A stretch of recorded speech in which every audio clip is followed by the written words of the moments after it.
Hi, it's Robin Belfield from RSC Education here, taking you through step by step some of the things that you can do when looking at a speech from Shakespeare's plays at home. So the first thing that we do is go over the speech several times, read it over and over, do it on your feet, read it out loud.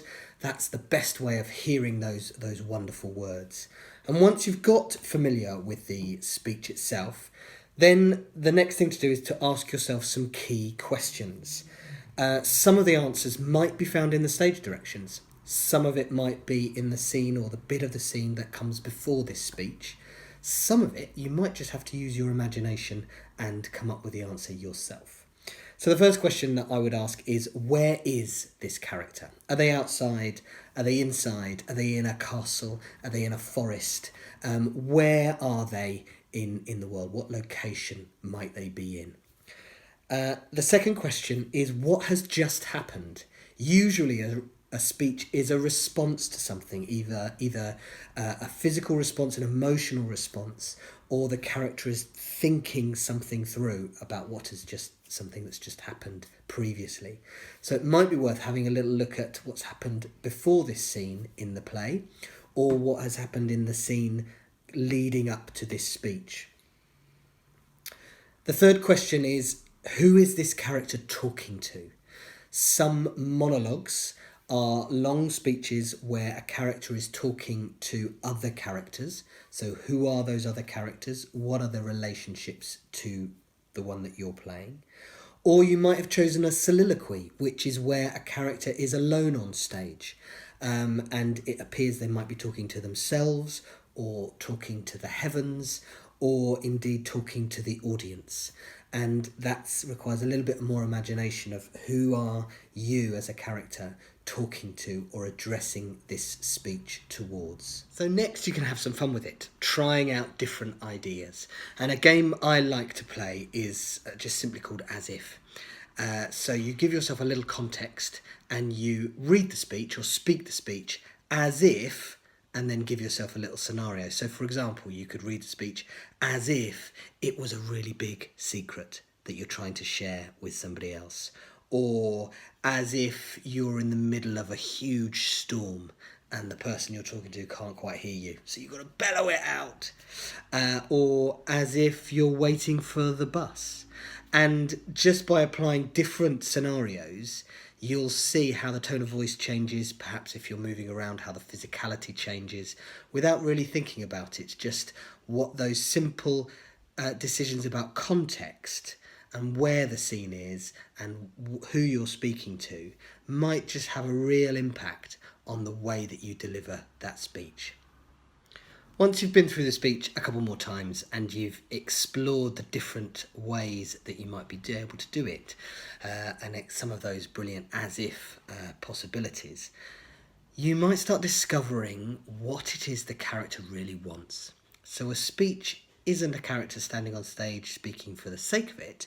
A speech is all about that character expressing what it wants, what they desire. So have a little think about, what does your character really want?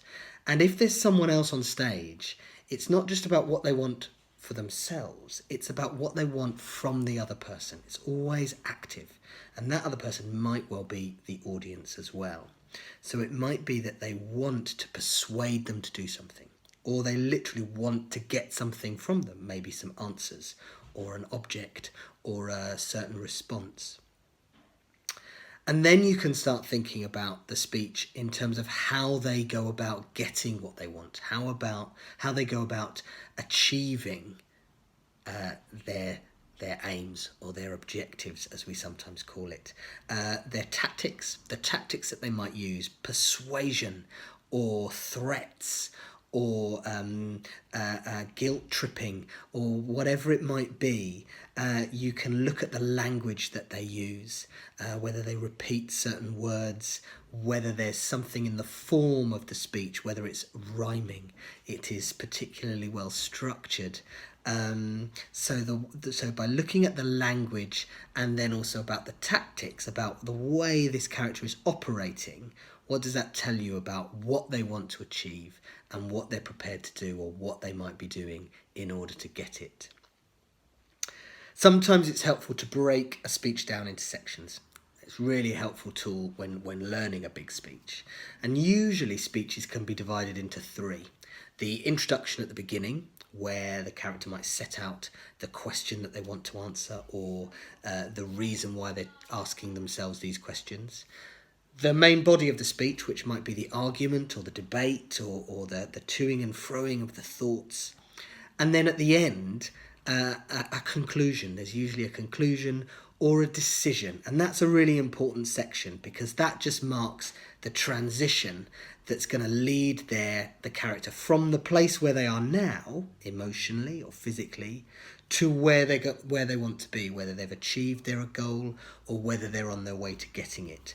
So really find out when that character makes a key decision or they come to some kind of conclusion, because that's going to propel them forward in the play. Even though we might not see the rest of the play, it's going to propel you forward to end the speech and keep that energy going. So now you've got to have some fun with it. You've just got to keep trying it different ways, maybe changing some of the context, maybe changing some of the ideas about who you're talking to, maybe giving yourself new as-ifs. Remember, there's no one right way. There's just loads of right ways. So keep trying, keep going, making different choices, and giving yourselves new challenges. And you'll discover new things each time. And then when you settle on a way or an understanding that you like, that you think, yes, that connects with me, then stick with it and rehearse it and practice it. So give it a go. Try it as many different ways as you can. So now you're at the stage where you're ready to rehearse it.